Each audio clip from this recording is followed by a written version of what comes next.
హిరణ్యకశిపుణ్ణి సంహరించిన తర్వాత ఉగ్ర రూపంలో ఉన్న నరసింహస్వామి చివరికి సింహాచలం వరకు ఎలా వచ్చారు?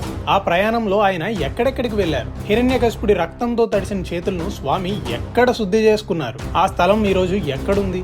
సింహాచలంలో ఉన్న స్వామిని ఎందుకు వరాహ లక్ష్మీ నరసింహస్వామి అని పిలుస్తారు? ఆ రూపం నిజంగా వరాహ అవతారమా లేక నరసింహ అవతారమా? సింహాచలం వెళ్లటానికి ముందుగా దర్శించుకోవాల్సిన క్షేత్రపాలకుడు కాలభైరవ స్వామి కథ ఏమిటి? సింహాచల ఆలయంలో నిజరూప దర్శనం ఏడాదిలో ఒక్కరోజు మాత్రమే ఎందుకు? సింహాచలంలో స్వామిని సింహాద్రి అప్పన్న అని ఎందుకు పిలుస్తారు? ఈ ప్రశ్నలన్నిటికీ సమాధానం తెలుసుకోవాలంటే ముందుగా మనం వెళ్లాల్సింది ఒక ఘోరమైన సంఘటన జరిగిన కాలానికి. హిరణ్యకశిపుడి వధ. అసురరాజు హిరణ్యకశిపుడి అహంకారం పరాకాష్ఠకు చేరుకున్నప్పుడు ఒక స్తంభం చీలిపోయింది. ఆ స్తంభంలో నుంచి ఉగ్రరూపంతో వెలిసింది నరసింహ అవతారం. సంధ్యా సమయం ద్వారం దగ్గర మానవుడు కాదు, జంతువు కూడా కాదు. అలాంటి రూపంలో హిరణ్యకశిపుడి అంతం జరిగింది. ఆ సంహారం జరిగిన ప్రదేశం అహోబిలమని పురాణాలు చెబుతాయి. కానీ హిరణ్యకశిపుడిని సంహరించిన తర్వాత స్వామి ఇంకా ఉగ్రంగానే ఉన్నారని చెబుతారు. స్థల పురాణం ప్రకారం హిరణ్యకశిపుడి రక్తంతో తడిసిన గోర్లను మరియు చేతులను నరసింహస్వామి ఒక పవిత్ర జలప్రవాహం దగ్గర కడిగారని చెబుతారు. ఆ ప్రదేశాన్ని రక్తగుండం లేదా రక్తకుండం అని పిలుస్తారు. ఈ పవిత్ర స్థలం ఈ రోజు కూడా అహోబిల ప్రాంతంలో భక్తులచే సందర్శింపబడుతుంది. తూర్పు దిశగా దైవ ప్రయాణం.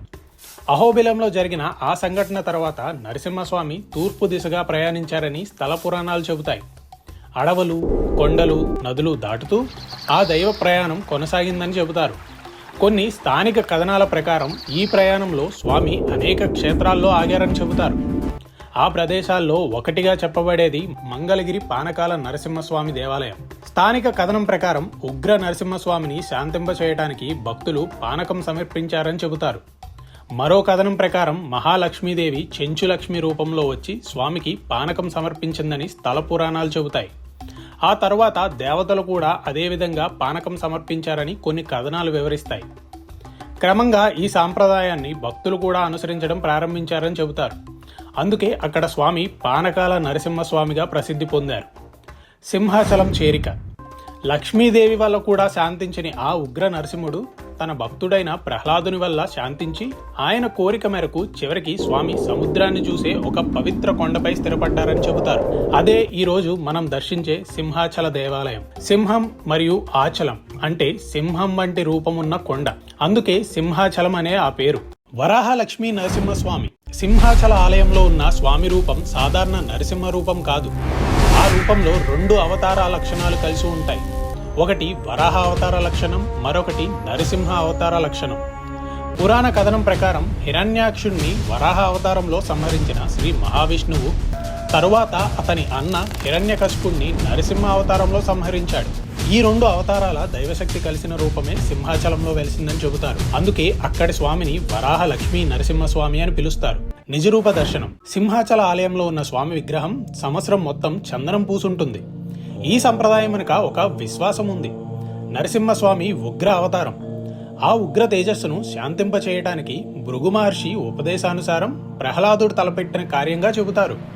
అందుకే ఆ ఉగ్రతను శాంతింప చేయటానికి స్వామికి చందనం పూసి ఉంచుతారని చెబుతారు. ఏడాదిలో అక్షయ తృతీయ రోజు మాత్రమే ఆ చందనం తొలగించి స్వామి నిజమైన రూపం భక్తులకు దర్శనమిస్తుంది. ఆ పండుగను చందనోత్సవం అని అంటారు. ఆ రోజు లక్షలాది మంది భక్తులు ఆ నిజమైన రూపాన్ని దర్శించడానికి వస్తారు. క్షేత్రపాలకుడు కాలభైరవుడు. సింహాచల క్షేత్రానికి రక్షకుడు కాలభైరవుడు. పురాణ కథనం ప్రకారం ఈ పవిత్ర క్షేత్రాన్ని రక్షించడానికి శివుడు భైరవ స్వరూపాన్ని నియమించాడని చెబుతారు. కాలభైరవుడు సింహాచల ప్రాంతాన్ని దుష్ట శక్తుల నుంచి కాపాడేవాడిగా భక్తులు నమ్ముతారు. అందుకే సింహాచలం వెళ్లటానికి ముందుగా భక్తులు కాలభైరవ స్వామిని దర్శించుకుంటారు. పాత సంప్రదాయం ప్రకారం భక్తులు ముందుగా మేము సింహాద్రి అప్పన్నను దర్శించుకోవటానికి వచ్చాము అని భైరవ స్వామికి చెప్పి అనుమతి కోరేవారు. అదే సంపూర్ణ దర్శనం అని వారు నమ్మేవారు. ఇప్పటికీ కొంతమందికి ఈ ప్రక్రియ గురించి పూర్తిగా తెలియదు. మా ఈ ప్రయత్నం ద్వారా కొందరికైనా తెలియజేయడం ఆ స్వామి ఆజ్ఞ అయ్యుండొచ్చు. సింహాద్రి అప్పన్న. సింహాచలం కొండను సింహాద్రి అని కూడా అంటారు. ఆ కొండపై వెలసిన స్వామిని భక్తులు ప్రేమగా పిలిచే పేరు సింహాద్రి అప్పన్న. అంటే సింహాద్రి కొండపై ఉన్న మన అప్ప అంటే తండ్రి అని. హిరణ్యకశిపుణ్ణి సంహరించిన ఆ ఉగ్ర అవతారం అహోబిలం నుంచి ప్రారంభమైన ఆ దైవ ప్రయాణం చివరికి భక్తుల కోసం శాంత స్వరూపంగా నిలిచిన ప్రదేశమే సింహాచలం. లక్షలాది మంది భక్తుల కొంగు బంగారం ఆ వరాహ లక్ష్మీ నరసింహస్వామి, మన సింహాద్రి అప్పన్న.